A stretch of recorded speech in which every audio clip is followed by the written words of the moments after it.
Hello, everyone. If you like what I'm doing here, please consider subscribing, liking, and commenting. It would really help the channel out quite a bit. Thank you very much.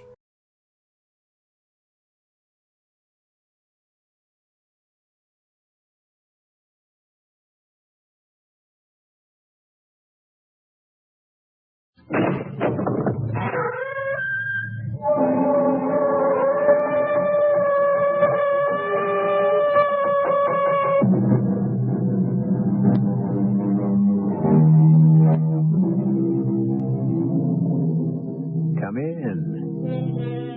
Welcome. I'm E.G. Marshall. This is our bicentennial year, a time to pause and count our blessings.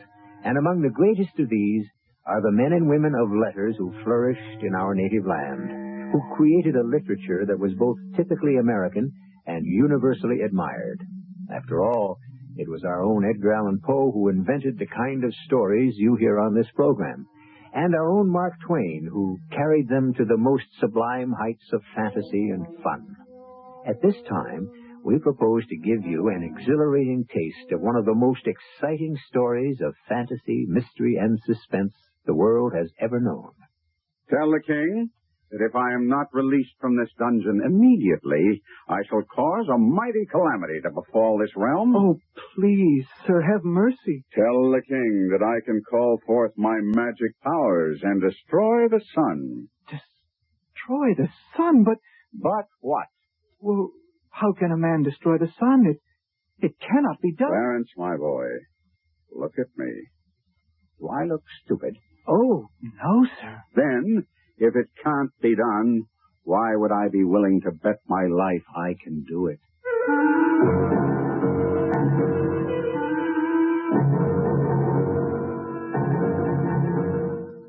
Our mystery drama, A Connecticut Yankee in King Arthur's Court, was adapted from the Mark Twain classic, especially for the Mystery Theater, by Sam Dan, and stars Kevin McCarthy. It is sponsored in part by Buick Motor Division and Luden's Medicated Cough Drops. I'll be back shortly with Act One. Right now, True Value hardware stores offer you what's missing from almost everybody's life at this time of year: sunlight and warmth. Hi, Pat Summerall to tell you they offer a General Electric sun lamp kit and a Titan radiant heater. The GE sun lamp is for fun and relaxation. Its ultraviolet light gives you a healthy, natural tan, even now when it's too cold for most of us to sit out in the sun. Get the lamp, a clamp-on holder, and a safety guard, and a sun worshiper's guide, all for just $13.77.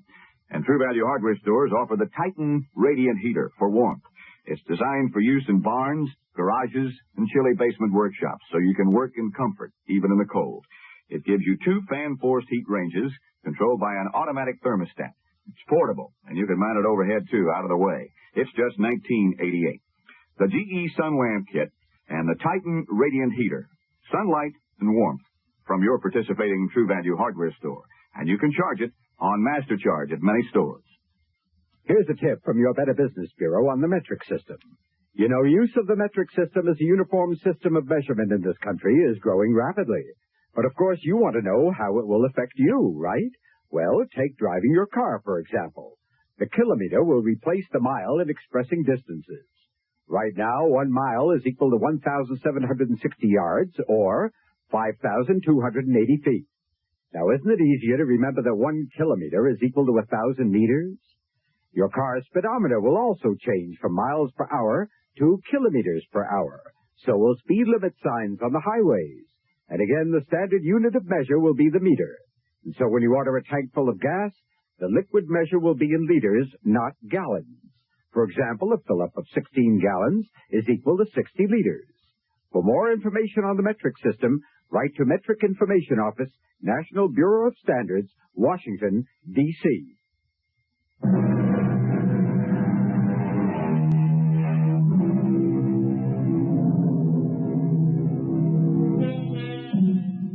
Mark Twain begins his story with these words. It was in Warwick Castle that I came across a curious stranger. He attracted me by his candid simplicity, his marvelous familiarity with ancient armor, and the restfulness of his company. I thought I would tell you my story, but I kept a journal. Oh, how long ago that was. Do you know about transmigration of souls? Do you know about transposition of eras and bodies? Ah, well, read and learn. He was gone.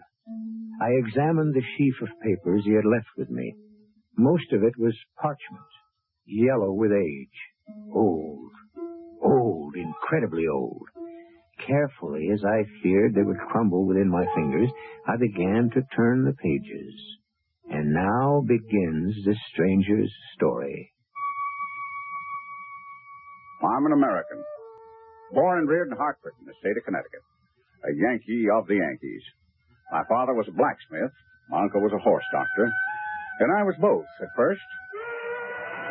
Then I went over to the great arms factory and I learned how to make everything. Guns, boilers, engines, just about any and every kind of machinery you can imagine.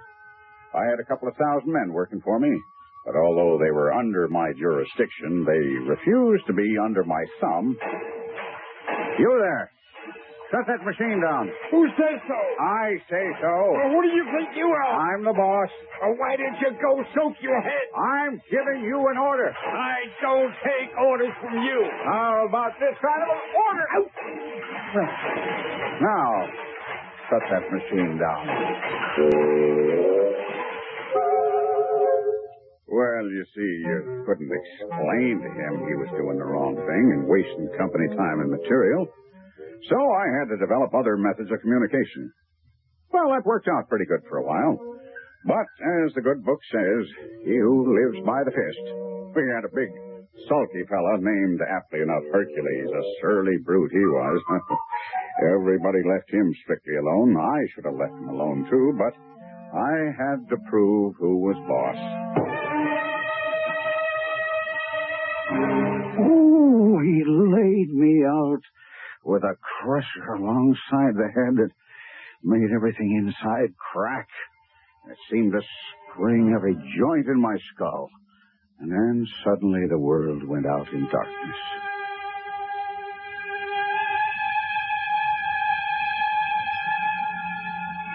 When I came to, I was sitting under an oak in the midst of a broad and beautiful country landscape. And there was a fellow on a horse looking down at me. A fellow fresh out of a picture book, in old-time armor from head to heel, with a sword and a shield and a prodigious spear. His horse had armor on, too, with red and green trappings that hung all around him. Oh, it was all gorgeous to look at. And then this apparition spoke to me. Fair sir! Fair sir, will ye joust? Will I which? Will ye try a passage of arms? Will I what? For land or lady or knightly honor? What are you giving me? Get along back to your circus before I report you. Sir, thy incivil, discourteous, and unmannerly answer shall receive the chastisement it so richly deserves. And don't hurry back. As he galloped off, I thought I'd seen the last of him. But wouldn't you know, he suddenly turned around, came a-rushing back with his long spear pointed straight at me. I saw he meant business, and so I was up the tree when he arrived. Varlet, stand and fight! Now, friend, I don't have any real quarrel with you. Wilt thou tilt with the lads? What makes me think he's from a circus? Then draw thy sword. He has to be from an asylum. Cowardly wretch! And so I'd better humor him. Friend. I be not friend of thine. Can't we discuss this reasonably? Dost thou acknowledge thyself captive of my sword and spear? Absolutely, and I'll be sure to acknowledge it to your keeper. But of a surety, thou must this acknowledge to my keeper and thine, his beloved majesty, King Arthur. How far are we from Bridgeport? Bridgeport? I wit not the name. Come. We hie toward Camelot. Camelot? You're kidding. Of a surety, Varlet, thou art most free with thy tongue, and thou speakest the strangest language. Camelot. Camelot. I repeated the word over and over. Camelot was probably the name of the asylum from which this lunatic had escaped. Well, I walked along beside his horse, hoping, expecting at any minute to see a familiar sign. And without warning, there stood in front of me a huge castle, with flags and banners flying from the towers. I stopped. I was almost petrified with shock, because I could see the place was filled with people dressed in the most outlandish costumes. And when they saw me, they were almost struck dumb with fright. Fear not, gentlefolk. This dark and evil magician can do no further harm. I have vanquished him in terrible combat. Let us now throw him into the dungeon to await the pleasure of the king. And they did it. Into a damp, dark, foul-smelling cell. And I didn't know what to think. Yes, I did. This could only be a dream that I had actually been somehow hurled back in time into King Arthur's court, a place I had hardly ever thought about or, to tell the truth, cared very much for. And then the cell door was opened, and in came a slim young fellow in shrimp-colored tights that made him look like a forked carrot. The rest of him was all blue silk and yellow lace. He looked at me, and he said, I have come for you. I'm a page. Go along. You ain't more than a paragraph. Indeed, thou speakest a foreign tongue. What is thy name? From whence dost thou come? Ah, and thy raiment. Such outlandish clothes. Friend, do me a service. Do you belong to the asylum, or are... Fair sir, meseemeth... That'll do. You're a patient. Oh, if I could just see the head keeper for a minute. Just for a minute. Head keeper? Oh, but that is a passing strange way to refer to His Majesty. Clarence. I am called Amias Le Poulet. Oh, well, I'll call you Clarence for short. You look like a good-hearted fella. Yes, 'tis true. And it shall be my undoing. For I was born in an unlucky year. No, there's no such thing as an unlucky year. Oh, indeed there is. 13 is most unfortunate, and I was born in 513. Wherefore, it is well known... Oh, wait. Clarence. Hold. Stop. Say it again, and say it slow. What year was that? 513. 513. You, don't look it. Now, come, my boy. I am a stranger and friendless. Be honest and honorable. Are you in your right mind? Forsooth. Never mind that. Either I've become a lunatic or something just as awful has happened. Now tell me, honest and true now, honest and true. Hmm? Where am I? In King Arthur's court, and it please you. And it pleased me. Oh, well. And according to your notions, what year is it now? 538, 19th day of June. No, it can't be. You mean to tell me that I'll never see my friends again? Never again? Perhaps the divine will shall permit thee to. Well, how? They won't be born for 1,300 years. Please, good sir, be of merry countenance. Merry countenance. You realize... Wait, Clarence. What virtue are we Yankees celebrated for throughout the civilized world? Mayhap I have not heard. Thrift, Clarence. Thrift. Hmm. Now, your true Yankee never throws anything away, because you can never tell when it'll come in handy. I happened to read one time that the only total eclipse of the sun during the first half of the 6th century occurred on June 21st, 538 A.D. at exactly 3 minutes after noon. Eclipse? Good sir. Yes, sir, Clarence. Eclipse. Eclipse. Is it peradventure something good to now, eat? Ask me how I intend to use that seemingly unimportant, insignificant, no account, irrelevant little fact. Ask me. If it please you, sir. You say this is the 19th of June, 538? Well, Clarence, I say it's the 19th of June, 1879. What magic dost thou speak, sir? In either case, the day after tomorrow has to be the 21st. No eclipse is scheduled at all in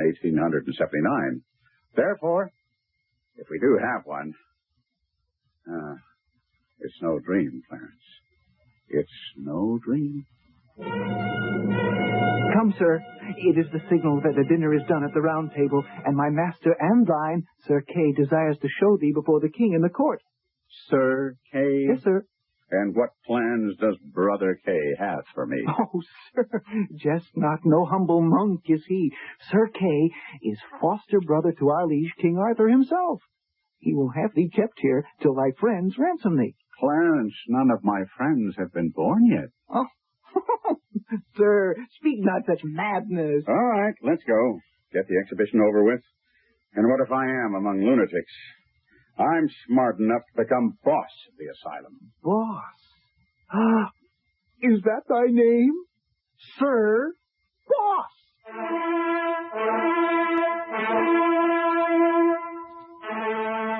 King Arthur's court. How do I describe it? An immense place filled with loud contrasts, a babble of sound, a rainbow of color. The place was a madhouse, and at the center, a round table. And around it sat a great company of men dressed in splendid hues. Well, finally the king raised his hand, and it must have been a signal for silence. Sir Kay, my good brother. Yes, Your Majesty. Is this the sorcerer? It is even true, my liege. Yes, it must be true. Who but a sorcerer would wear such outlandish clothing? This suit cost $15, second hand. The suit is one of enchantment. Who's that? That's Merlin, sir. Merlin. Merlin, the mighty magician whom all men fear. The suit is one of enchantment. I behold in him a creature of the devil. A creature of the devil? Your Majesty, I see the devil emanate from his body. Burn him. Well, then, if it must be done... It must be done, Your Majesty. Then let it be done day after tomorrow, the 21st day of the month, at high noon. This is not the usual manner. They do not kill. They hold for ransom. Well, Clarence, don't worry about it. Well, you say I'm not to worry, but they burn me at the stake high noon the day after tomorrow. No, Clarence. They won't be able to swing it.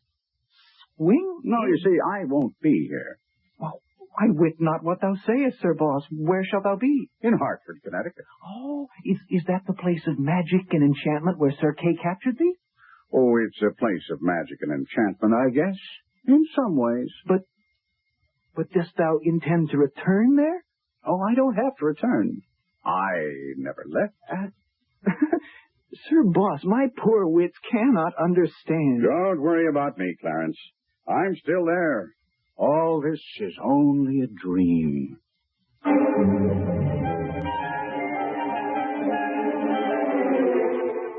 And I read on in the stranger's ancient manuscript, where he says he was carried off to a dark and narrow cell in a damp and filthy dungeon, with some scant remnants for dinner, some moldy straw for a bed, and no end of rats for company. And we must leave him there until it is time to return with the second act in just a few moments. You can have great taste, lots of great taste and taste with Luden's. They're medicated cough drops with great taste in every box. Wild cherry, sweet and savory, menthol, cool and flavory. Honey, the way you wish with lemons or licorice. Oh, you can have great taste, lots of great taste and taste with Luden's. Luden's, the medicated cough drops that don't taste medicated. They taste great. Use only as directed. Who's just about wiped out smallpox and smallpox vaccinations? Who got the world's pilots and control towers to speak English so you can land safely? Who helps you in dozens of ways? The United Nations. Learn what it's doing for you. Get the free UN booklet. Write United Nations Association, Box 475, New York 10017. There's always been a U in the UN. Presented by this station and the Ad Council. Dreams. We all seek to understand the many ways in which God reveals His Word. Throughout time, God has spoken to man in dreams. Jehovah said in the Old Testament, "Listen to my words. If a man be a prophet, I make myself known to him in visions. I speak to him in dreams. So pay attention to your own dreams. They might well reveal flashes of the future, predictions and warnings of things to come. They may give you a glimpse of God's guidance to lead you back to the peace and security of His way. For your free booklet on dreams, write to the Foundation Church, 1147 First Avenue, New York, New York, 10021. That's the Foundation Church, 1147 First Avenue, New York, New York, 10021.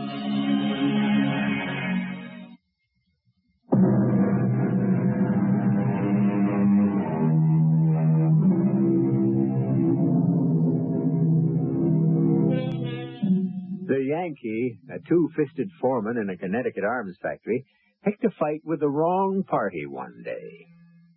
When he recovered consciousness, he found himself in a strange place, peopled by folk who claimed to be members of King Arthur's court. Indeed, because of his odd 19th century clothes and manner, he has been judged a sorcerer and has been condemned to the stake, the usual fate of such people in those times.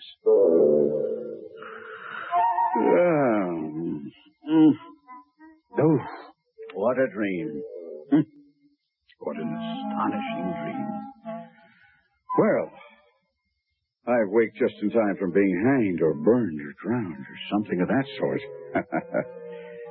Now what I think I'll do is nap again till the factory whistle blows, and then go down to the plant and have it out with Brother Hercules. I give you good morning, Sir Boss. What? You still here? Go along with the rest of the dream. Come on, scatter. Oh, thou art indeed most merry, Sir Boss. Thou canst laugh in the face of dire peril. Let the dream go on. No, I'm in no hurry. Prithee, Sir Boss, what dream? What dream? Why, the dream that I'm in right now. The dream that I'm in King Arthur's court, a person who never existed. And the dream that I'm talking to you, who are nothing but a work of my imagination. Oh, indeed. And is it a dream that thou art to be burned tomorrow noon? Answer me that. Clarence, I need you. Aye, Sir Boss? Clarence, the only friend I have. Don't fail me. Help me devise some way to escape this jail. Escape? Yes, escape.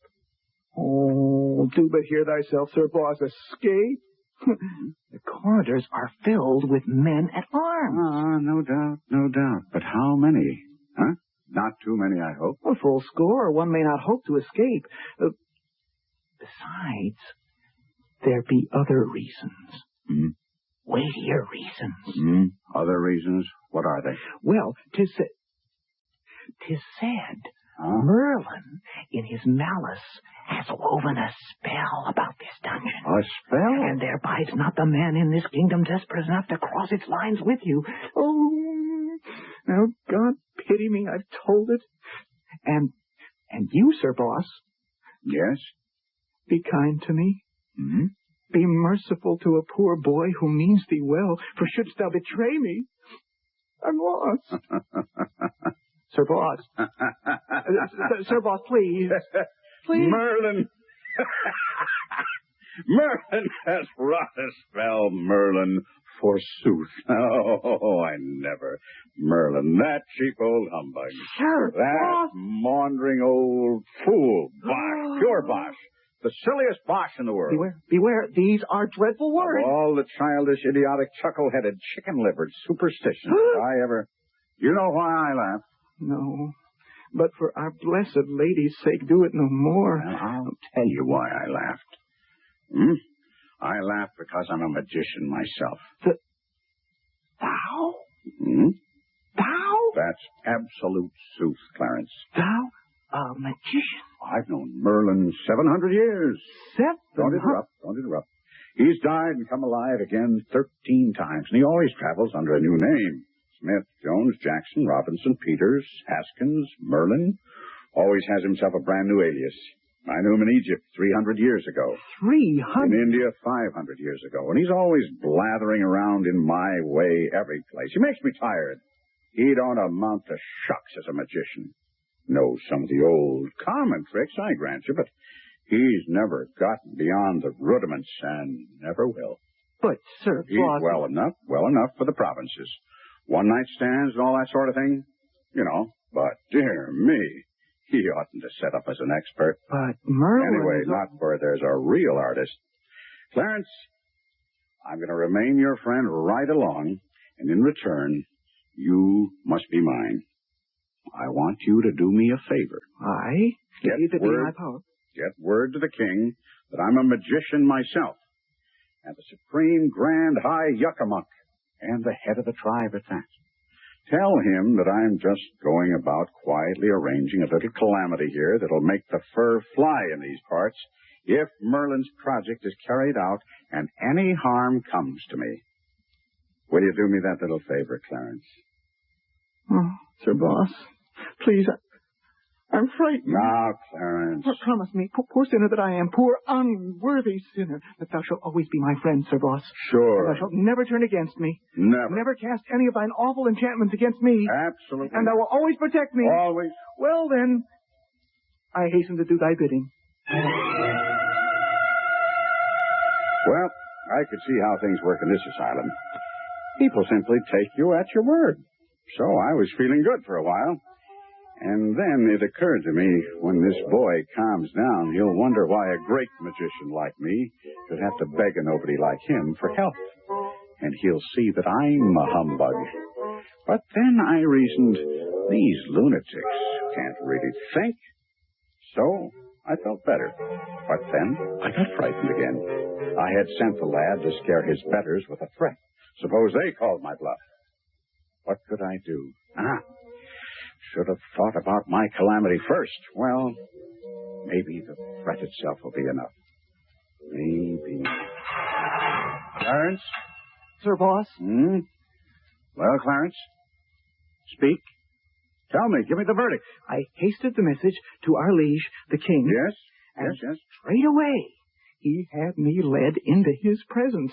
He was frightened, even to the marrow. And straight away, he said, I give the order for the instant enlargement of, what name is this mighty enchanter, lad? Sir Boss. Sir Boss.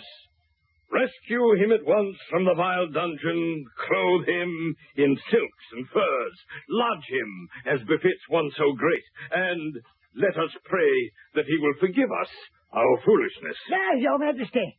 Your leave to speak. You have our leave, Merlin. This threat, this calamity, of what does it consist? I know not. Lad, has Sir Boss described its awful nature?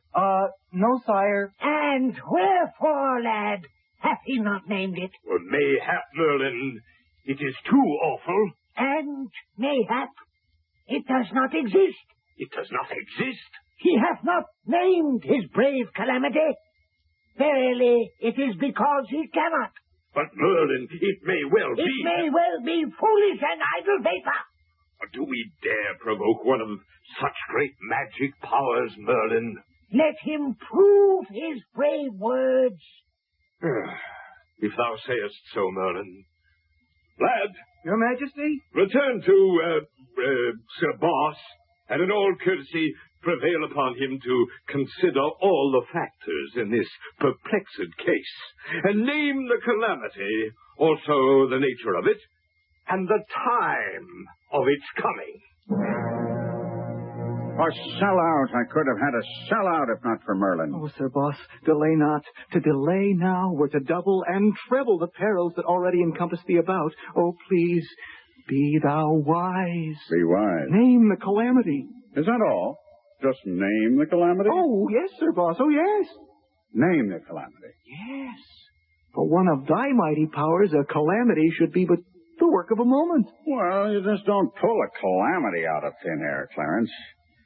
Now, if I could get out of here and collect the eclipse. Oh, the thing that thou didst speak of before. Clarence, It seems I recall that Columbus or Cortez or one of those people used it as a trump card against some savages. Do you follow all this? No, Sir Boss. Mm-hmm. Why don't I play that trick myself? Sir Boss, if thou canst arrange for a calamity... And why not? Wouldn't be plagiarism, because I'd be getting it in nearly 1,000 years ahead of those parties. Sir Boss, life hangs upon it. Dost thou have a calamity? Now, just tell me once again, tomorrow is the 21st day of June, and this is the year 538. It is true, Sir Boss. Well, very well, Clarence. You shall go to the king, and I shall tell you what to say. I await thy words.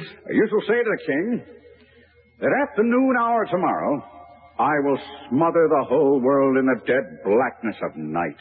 I will blot out the sun, and it shall never shine again. The fruits of the earth shall rot for lack of light and warmth, and the peoples of the earth shall famish and die to the last man. Go, tell this to the king.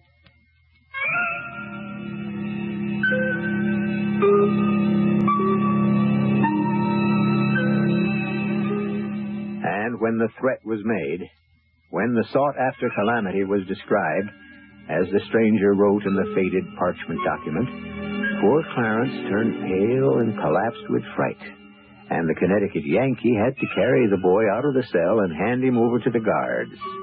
Well, now I must hand you over to some folk who have some words of wisdom for you, and then we shall all return here for the third act. Isn't it nice to know you're free? To see the things you want to see, to touch the heights you dare to reach, to know you're all that you can be. You seem to be in a hurry, sir. Yes, I am. You are in a hurry. Oh, yes. Well, no doubt you're rushing down to buy a Buick Electra because you know that Electra has the kind of ride and comfort Buick's famous for. That's right. And because you know it's America's second largest selling full-size luxury car. You got it. So you're hurrying because you want to get there before the Electras are all gone. That's very good. How did you know I was going to buy a Buick Electra? Well, it was on the shopping list you dropped back there. You see, a dozen eggs, quart of milk, Buick Electra. Son of a gun, I forgot the pistachio nuts. That's not on the list. Well, I forgot them anyhow. Sweet spirit, Buick on the wings of the wind. How it's gonna be your spirit free. Who will cope with tomorrow for a brighter new day? There's one hope for tomorrow, the children of today. There is only one hope for tomorrow, the children. Yet there are children in this world right now who have no hope for a brighter today. They're hungry, illiterate, living in misery, and when they grow up, if they grow up, they'll pass on this hopelessness. And it's the world's loss and the world's shame. You can help children to grow up with healthy bodies and educated minds, with a zest for life that they'll pass on to their children and to our world. Won't you please send a check to Save the Children Federation, Box 970, Grand Central Station, New York 10017. That's Save the Children, Box 970, Grand Central Station, New York 10017. Think about tomorrow. We've got to save the children and save the world. Help them to grow.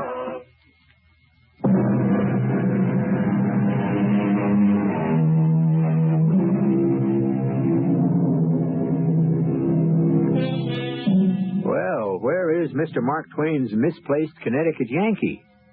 Is he actually in King Arthur's court? There's only one way to find out. Wait and see if there's an eclipse. The eclipse, as you probably know by now, shall perform a double duty. It will set the date beyond all shadow of a doubt, and it will also save our hero's life. Clarence, did you deliver my message? Oh, yes, Sir Boss. And? Oh, we're struck dumb with fear and dread. Let this be a lesson to you. Never lose hope, do you hear? I hear, Sir Boss. Even when it's darkest. It is even so. Now, tomorrow. Tomorrow, I could have submitted meekly, given way to fear and terror. But I thought my way out of a tight place instead. And tomorrow noon, they'll conduct me to that stake, but I won't be burned on it. No, Sir Boss. Tomorrow noon, I shall become the most powerful man in the kingdom, I can't wait for tomorrow. And I'll even tell you something else, Clarence. We may not have to wait for tomorrow. True, Sir Boss. Because True. you see, the calamity that I told you to describe to these people. Do not say those dread words I'm again. sure everyone's terrified. Isn't that true, Clarence? Verily, Sir Boss. Well, if I know human nature, they'll come here to see me, to try to compromise. And Clarence, listen, even as I mention it, it's the compromise on its way. Listen, they're coming. And if it's a good compromise, I'll accept. But if it isn't, I mean to stand my ground and play my hand for all it's worth. Sir Kay, and to what do I owe the honor of this visit? The steak is ready. Come. The what? The steak. Oh, but there's been some mistake. The execution is set for tomorrow. The order has been changed and set forward a day. But today look, no, it has to be tomorrow. It has to be. Come, it's almost noon. Hasty. Lost. I was lost. There was no help for me now. I was done for good. I was dazed. I was stupefied. I had no command over myself. The soldiers took hold of me and pulled me along with them out of the cell and along the maze of corridors and finally into the fierce glare of daylight in the upper world. And as we stepped into the vast enclosed courtyard of the castle, I received a shock. The first thing I could see was the stake. We see before us one who has threatened to destroy the sun and thus end for all time all life on this earth. I say he speaks falsely. I say he is an impostor. Merlin, speak thou more gently.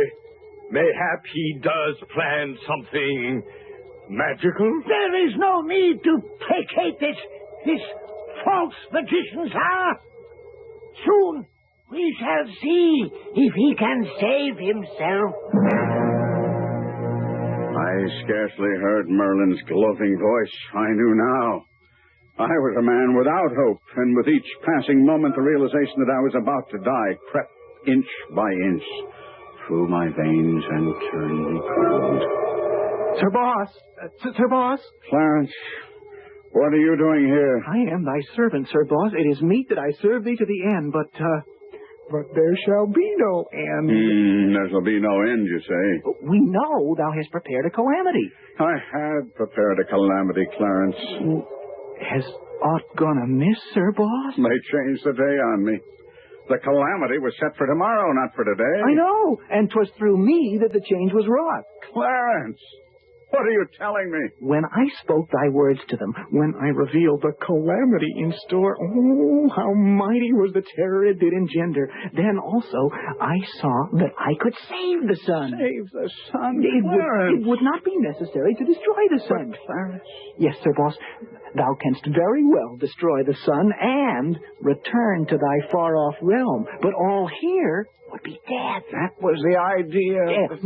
And so I pretended unto this one and that one, the king, Sir Kay, Merlin, Sir Lancelot, that thy power against the sun could not reach its full until tomorrow. Clarence, so if any would save the sun and save the world, thou must be slain today, while thy enchantments are but in the making and lack their full potency. Maybe I should have explained that... It was but a foolish lie, but you should have seen them seize it and swallow it in the frenzy of their fright, as if it were a salvation from heaven.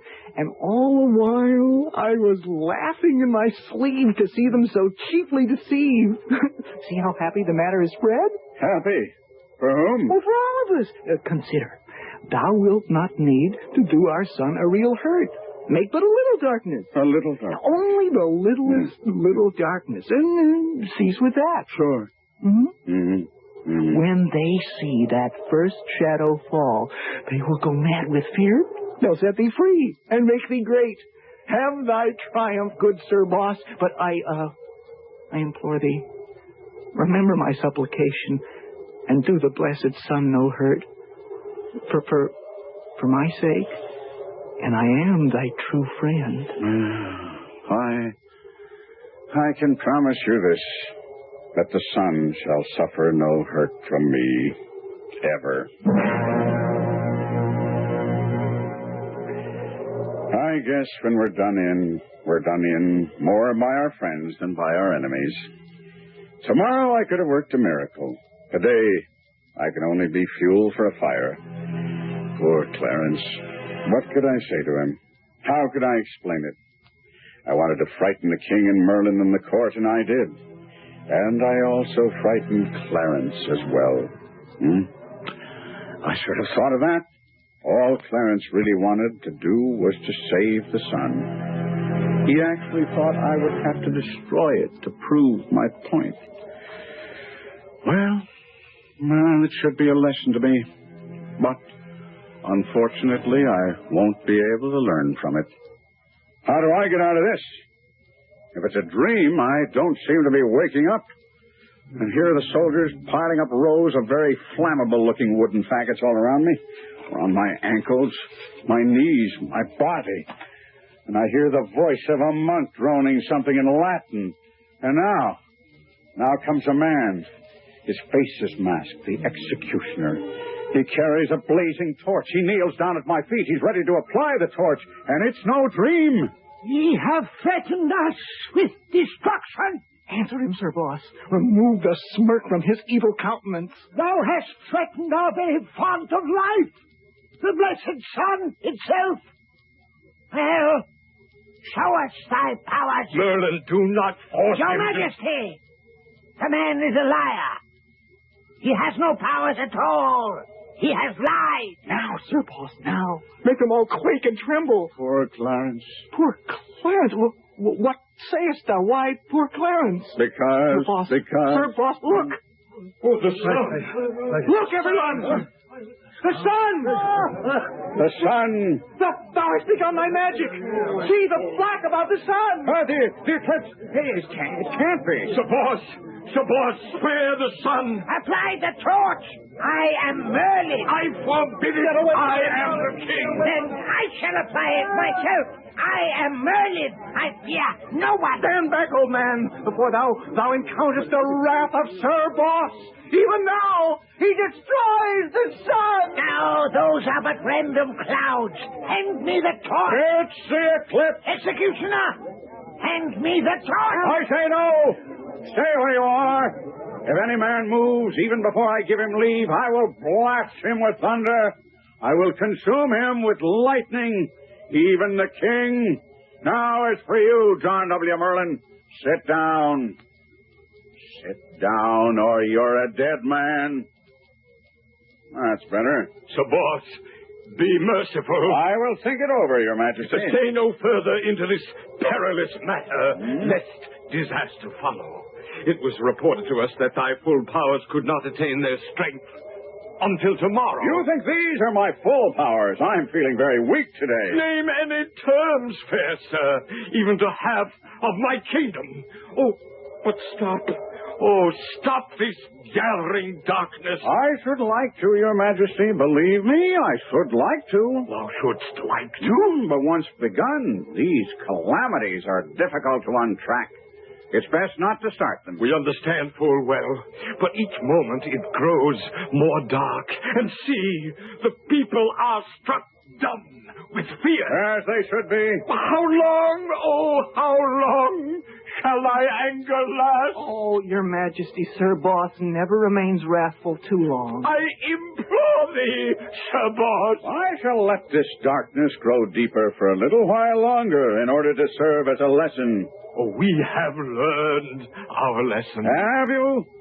Then let all be silent while I gather my powers in order to reverse this terrible darkness and save our glorious sun. Clarence, what day is this? The 21st. The 21st? Dang it. You said it was the 20th. By thy favor, Sir Boss, numbers flow through my head as water through a sieve. Well, then, if it's the 21st, this is the 6th century, and this is King Arthur's court, and I might as well make the most of it. O King, I have reflected. Whether I blot out the sun for good shall rest with you. These are my terms. You shall remain king over all your dominions. You shall appoint me your perpetual minister and executive. Oh, yes, Pay me 1% of such actual increase of revenue over and above its present amount as I shall succeed in creating for the state. Anything thou wilt demand. And if I can't live on that, I shan't ask anybody to give me a hand. Is it satisfactory? Anything. Now, please, good Sir Boss, restore the sun. Very well. First, you must untie my hands that I may use them in this business. Away with his bonds! Set him free! Do him homage. He is the king's right hand. His seat is on the highest step of the throne. And now, good sir, sweep away this creeping night. Bring us light again, and let us bless thee. I would say that you have all had just enough. Let all stand. Let all look toward the heavens.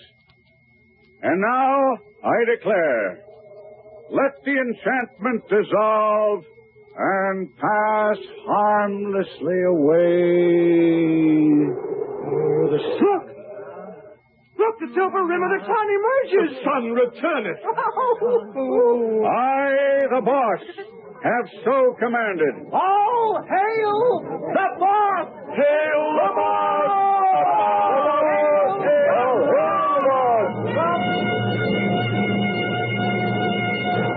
And so he became the boss.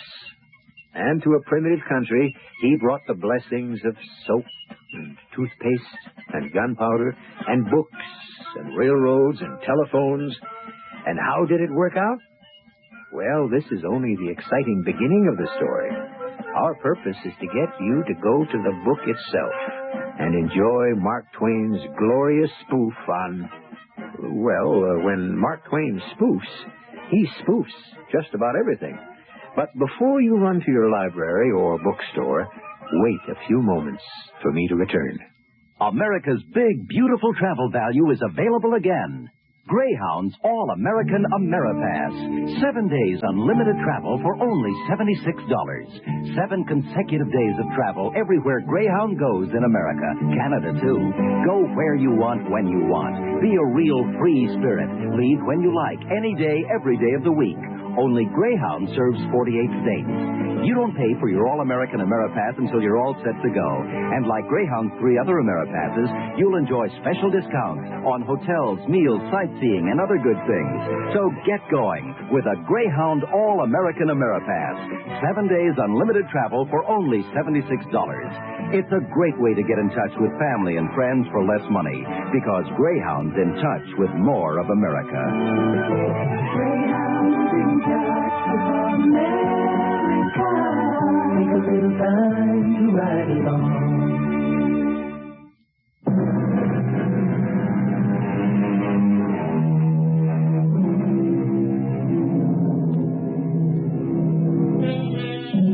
A Connecticut Yankee in King Arthur's court. All we could hope to do in the limited time allotted us was get him there. You, of course, should follow his progress. And in this bicentennial year, what could be a happier celebration than several hours with the most American of all writers, Samuel L. Clemens, or, as he would have it, Mark Twain. Our cast included Kevin McCarthy, Robert Dryden, Russell Horton, and Arnold Moss. The entire production was under the direction of Hyman Brown. And now, a preview of our next tale. Lawyer Wilson, what could he have said? Hay, feed, and grain merchant Wilson. What could he have said? Go down the list. Robert Titmarsh, Eliphalet Weeks, Archibald Wilcox, Ingoldsby Sargent. What could he have said? What did he say? What could he have said? It was the only topic of conversation.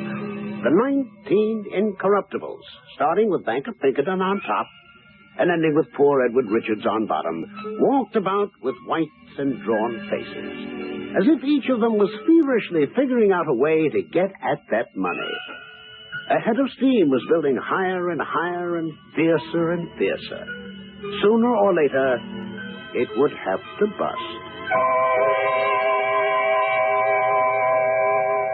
Radio Mystery Theater was sponsored in part by True Value Hardware Stores and the Greyhound Ameripass. This is E.G. Marshall inviting you to return to our Mystery Theater for another adventure in the macabre. Until next time, pleasant dreams.